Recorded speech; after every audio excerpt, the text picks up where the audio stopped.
میں ان شواہد کی بنا پر یہ یقین رکھتا ہوں پورا ترکش بیلٹ سلسلہ مجددیہ نقشبندیہ کے ساتھ یہ پورا سلسلہ افغانستان سے چلیے ترکستان سے چل کر ترکی تک پورا یہ جو نان عرب ورلڈ ہے نان عرب مسلم ورلڈ وہ سلسلہ مجددیہ حضرت احمد سرہندی رحمۃ اللہ علیہ گردن نہ جھکی جس کے جہانگیر کے آگے جس کے نفس گرم سے ہے گرمی احرار یہ انہی کا سلسلہ ہے جو پورے ٹرکش بیلٹ میں آپ کو نظر آئے گا. پھر شاہ ولی اللہ جیسا مفکر. بہرحال یہ تمام شواہد ہیں اور میرے لیے تو سب سے بڑے شواہد جو ہے اب وہ احادیث دیکھیے جو حضور نے بیان فرمائی. جب یہ مارکا گرم ہوگا ایک حدیث ہے حضور فرماتے ہیں ابن ماجہ کی روایت ہے حضرت عبداللہ ابن حارث رضی اللہ تعالی عنہ سے یخرج ناس من المشرق یوتئون للمہدی یعنی سلطان ہی. جب اس عالم عرب میں دیکھیے ایک بات میں عرض کر چکا ہوں بڑی تلخ بات ہے عالم عرب ہمارا بہتر حصہ ہے افضل حصہ ہے ان کو اللہ نے فضیلت ہم سے بہت زیادہ دی ہے. سب سے بڑی فضیلت کہ محمد خود صلی اللہ علیہ وسلم عرب تھے یہ رتبہ بلند ملا جس کو مل گیا. پھر مستقل فضیلت اللہ کا کلام ان کی زبان میں موجود ہے مادری زبان. لہذا اگر انہوں نے کوتاہی کی انہوں نے پیٹھ دکھائی بہت بڑے مجرم ہیں اس میں کوئی شک نہیں. اور یہی وجہ ہے یہ سارے ملاحب وہی ہونے ہیں. ایسی ایسی بھاری جنگیں حضور فرماتے ہیں اتنے لوگ ہلاک ہوں گے کہ پرندہ اڑتا چلا جائے گا اترنے کی جگہ نہیں ملے گی لاشیں ہی لاشیں ہوں گی. یہ شکل ہونے والی ہے.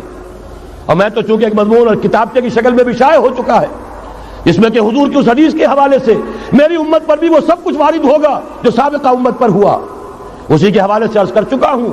اگر اس صدی میں ہولوکاسٹ میں 60 لاکھ یہودی مارا گیا ہے کوئی اسی کا دوبارہ چربا جو ہے امت مسلمہ پر بھی آنے والا ہے.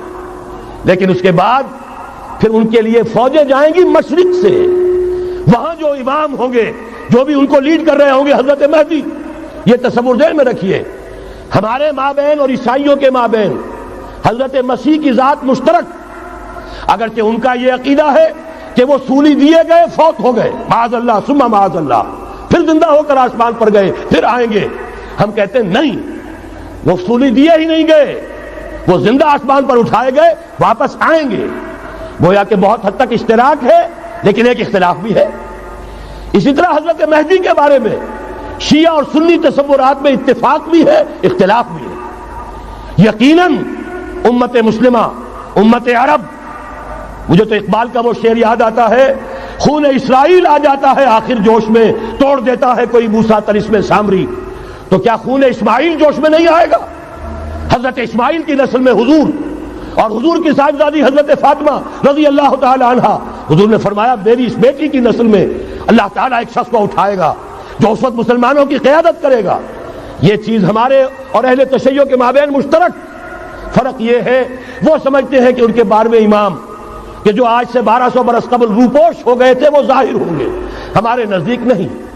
وہ پیدا ہوں گے نو مولود ہوں گے عام انسانوں کی طرح آئیں گے ہوں گے نسل فاطمہ میں سے رضی اللہ تعالی عنہا اور وہ اس وقت عربوں کی قیادت کریں گے.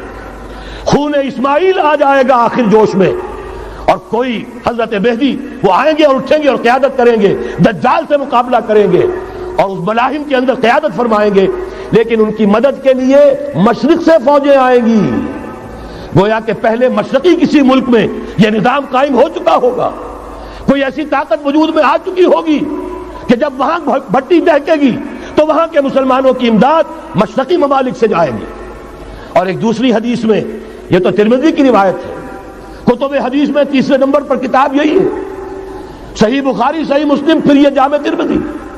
اس میں حضرت ابو ہریرہ سے روایت ہے یخرج من خراسان رایات سود.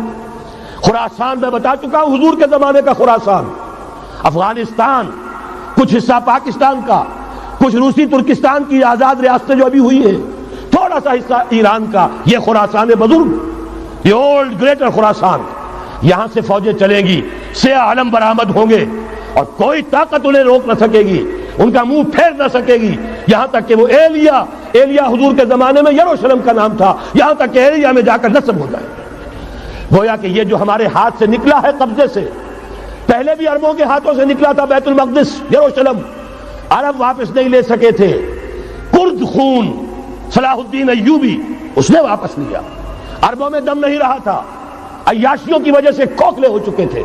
میں تجھ کو بتاتا ہوں تقدیر امم کیا ہے، شمشیر و سنا اول، طاؤس و رباب آخر۔ یہی وجہ ہے کہ تقریباً 20 صدی کے بعد ان کی حکومت ختم۔ آشمارا حق بود گر خون بارت بر زمین بر زوال ملک مستعصم امیر المومنین، یہ ہوا کہ نہیں ہوا؟ جبکہ آئے ہیں تاتاری ہورس، اور جنہوں نے کہ آخری خلیفہ بنو عباس اسے محل میں سے نکالا، ایک کھال کے اندر لپیٹ کر اور اپنے گھوڑوں کے سوؤں تلے کچل دیا۔ عرب معزول کر دیے گئے تھے، لیکن اب دوبارہ عربوں کو جب سہارا ملا ہے، لیکن اب بھی انہوں نے کہیں اسلام قائم نہیں کیا۔ کوئی روس کا غلام رہا، کوئی امریکہ کا غلام رہا، کسی نے اس کا ساتھ دیا، کسی نے اس کا ساتھ دیا۔ تہذیب ہے تو مغربی، تمدن ہے تو مغربی، وضع میں تم ہو نصارہ تو تمدن میں ہنود، یہ مسلمان ہیں جنہیں دیکھ کے شرمائے یہود۔ یہی معاملہ جب ان کا ہوا تو اب اللہ تعالیٰ کی طرف سے ان کے اوپر وہ عذاب کی بھٹی گرم ہونے والی ہے۔ لیکن اس کے بعد پھر یہاں سے جائیں گے وہ جو ان کی مدد کریں گے، اور یہ ایلیا کو واپس لینے والے یہ مشرق سے چلنے والے لشکر ہوں گے۔ یہ 2 حدیثیں ابھی سن لیجئے، اور تیسری حدیث یہ ہے، حضور نے فرمایا، یہ سنن نسائی کی روایت ہے، قال رسول اللہ صلی اللہ علیہ وسلم عصابتان من امتی احوذهم اللہ من النار احرزهم اللہ من النار، میری امت کے 2 لشکر ایسے ہوں گے جنہیں اللہ نے آگ سے نجات دے دی ہے، پہلے ہی سے ڈکلیئرڈ ہے۔ عصابت تغزو الہند، ایک لشکر کے جو ہند پر حملہ آور ہوگا، وعصابت تکون مع عیسیٰ ابن مریم علیہ السلام، اور دوسرا لشکر وہ ہے جو حضرت عیسیٰ کے ساتھ جا کر اور ان کے ساتھ مل کر یہودیوں کے خلاف جنگ کرے گا۔ میں اس حدیث کا جو مطلب سمجھتا ہوں واللہ عالم، یہ اسی علاقے میں جب انقلاب آ جائے گا، یہ علاقہ خراسان اور پاکستان، جب یہاں نظام خلافت قائم ہوگا، یہاں سے اسلام کی توسیع ہوگی، اور یہاں سے جانب مشرق ہند اور جانب مغرب یہ جو یہودیوں کا سیلاب آ رہا ہے، ان دونوں کا مقابلہ کرنے کے لیے انشاءاللہ العزیز، ورنہ یہ عصابتان جو ہے ایک حدیث میں جمع کرنے کی کوئی اور حکمت ہو نہیں سکتی، ورنہ تو ہندوستان پہ کئی لشکر آئے ہیں، لیکن یہ کہ در حقیقت اسی وقت جبکہ عالم عرب میں وہ بھٹی دہکے گی، اسی وقت یہاں انقلاب آ چکا ہوگا۔ ایک طرف یہاں سے مدد کے لیے لشکر جائیں گے کہ جو مسلمان عرب جو ہیں ان کی مدد کریں گے، حضرت مہدی کے جھنڈے تلے لڑیں گے، حضرت مہدی کی حکومت کو مستحکم کریں گے، یؤطیعون للمہدی، دوسری طرف وہ ہندوستان کی طرف پیش قدمی کریں گے، اور یہیں سے جیسے اس وقت سیلاب نکلا تھا جزیرہ نما عرب سے، ایک داہنی طرف ایک بائیں طرف، ایران، افغانستان، ترکستان، ادھر مصر، لیبیا، الجزائر، مراکش، موریتانیہ، اسی طریقے سے انشاءاللہ اسی علاقے سے اس کا آغاز ہوگا اور بات آگے بڑھے گی۔ تو غرض اصل حاصل کیا ہے؟ یہ ہونا ہے، پچھلے آثار ثابت کر رہے ہیں کہ ہونا ہے، حضور کی احادیث بتا رہی ہے کہ یہی سے ہونا ہے۔ ہوا صرف یہ ہے ہم بھٹک گئے، ہمیں اپنی منزل یاد نہ رہی۔ میں تو بہرحال ان لوگوں میں سے ہوں جنہوں نے نعرے لگائے تھے پاکستان کا مطلب کیا، لا الہ الا اللہ۔